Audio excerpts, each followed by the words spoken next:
Pinaninindigan ng kapuso aktres na si Rita Daniela ang kasong acts of lasciviousness na isinampa niya laban sa aktor na si Archie Alimanya.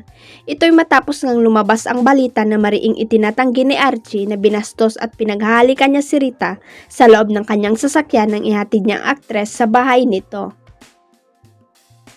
Finally, after niyang kaswan si Archie na nakasama niya sa Kapuso series na Widow's War, ay nagsilita na si Rita hinggil sa kontrobersya.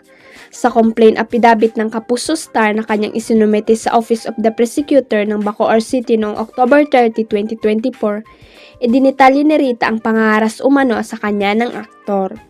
Payag ng aktres, hanggang ngayon ay tinatry niyang makamove on at mabuhay ng normal pagkatapos ng mga nangyari. I'm really trying my best to be okay because I have to be okay. I have no choice because syempre there's a person who is depending on me. Para sa pangatlong entry na Andrea Brillantes sa kanyang 2024 Makeup Rewind Challenge, finally ay tinupad na niya ang matagal lang hinihintay ng kanyang mga fan. Maaalala early this year nag-boom ang Asuka Makeup Challenge, isang trend na nagbigay-pugay sa rich and vibrant Indian culture.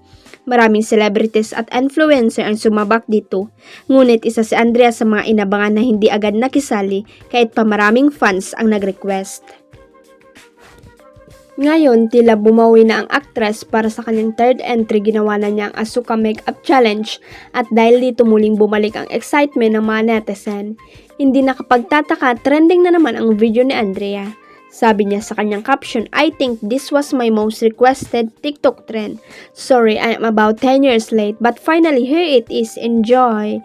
Pero kahit pasensyosa ang mga fan, may ilan pa rin nagbiro inasar si Andrea na minus points daw ang entry niya dahil super late na ito, na para bang teacher na humingi ng overdue na project, kalokano. Pero didma lang si Andrea, game na game pa rin ang pag-entertain sa kanyang followers. Huwag kalimutang i-click ang subscribe button at i-ring ang notification bell para sa latest at legit chika updates.